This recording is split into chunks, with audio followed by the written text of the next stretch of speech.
Hello and welcome back to Shakesyear. We are still working on King Lear. We only have like a little bit over a week of King Lear left to go, which is exciting and also a little bit sad because I like King Lear. But anyway, today we hear from Edgar in Act 4, Scene 5. But if you remember, yesterday we were in Act 4, Scene 2. So once again, we're going to have to do a quick recap of all kinds of stuff. And also keep in mind, this is Act 4, Scene 5 as it appears in the folio.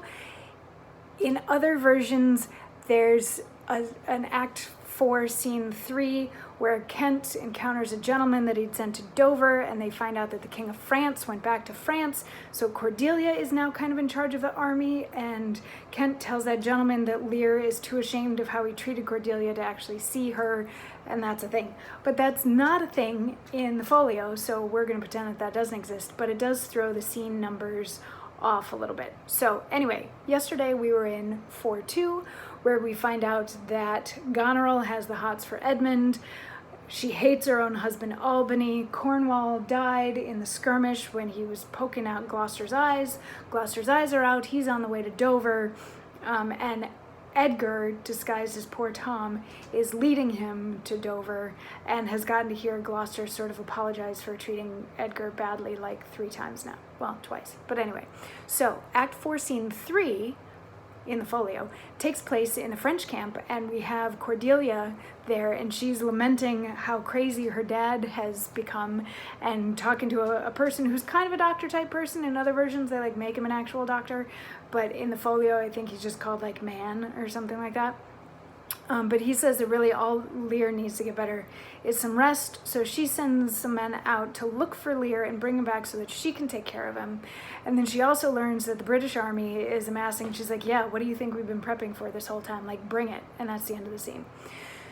Act 4, Scene 4, as it exists in the folio, I think it's Act 4-5 in other versions, is between Regan and the servant Oswald, who throughout the folio is just called servant, but in other versions he's called Oswald, which is kind of fun. And anyway, it's Goneril's servant. And Oswald is in possession of a letter from Goneril to Edmund.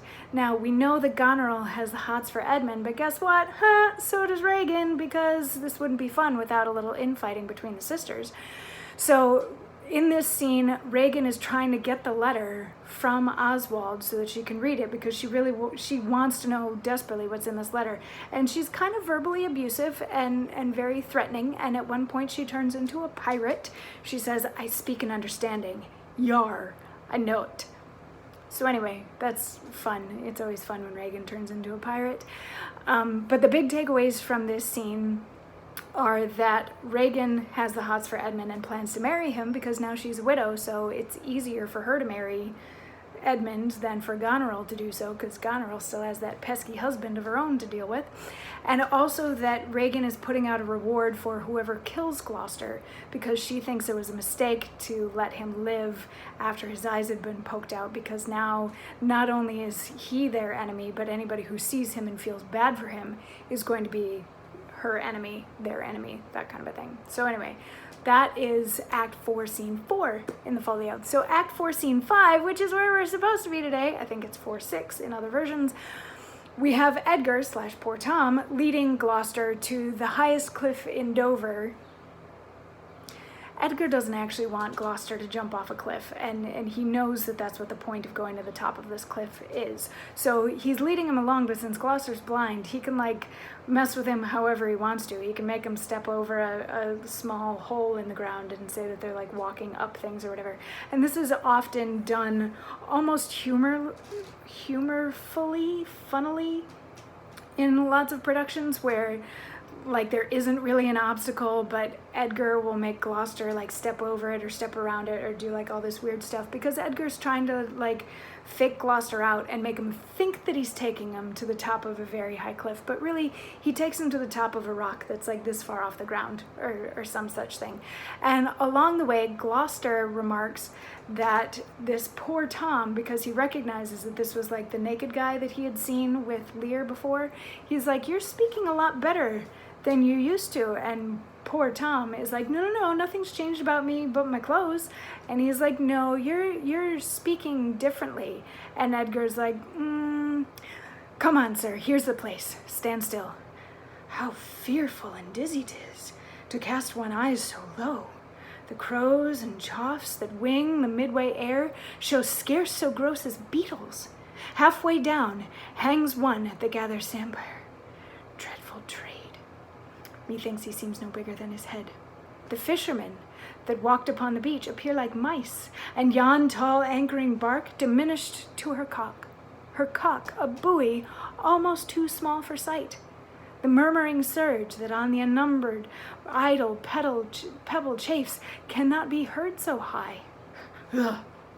I'll look no more, lest my brain turn and the deficient sight topple down headlong. So what he's doing with this is he's providing a distraction, first of all, from the fact that Gloucester's catching on to that he's not really a poor beggar guy, but then he's also painting the picture of how high up in the air they are. He's like, look, that fisherman is the size of a mouse, and that boat, like, you can barely even see anything of the boat out there anymore, and we're so high up we can't even hear the waves crashing on the shore. That's how high up we are. Like, look at I brought you to the right place, and I should go stand somewhere else before I get so dizzy that I fall over the edge. And Gloucester's like, okay, put me at the edge where you are, and then here's some money and go away. And Edgar's like, okay, I'm leaving now. And he takes like 3 steps to the side while making like a big show of it to make it sound like he's walking far away. And Gloucester does like the goodbye cruel world thing and jumps off of a rock that's like this high.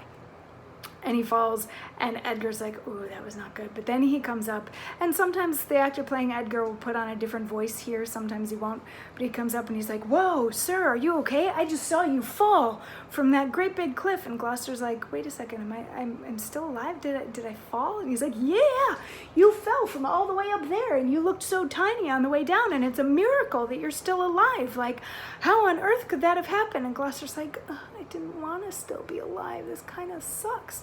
And Edgar's trying to, like talk him back to sanity or out of a depression or something like that. And Gloucester is very begrudgingly playing along with the conversation until King Lear runs in. And that'll bring us into tomorrow. So I'll see you then for that. Mwah.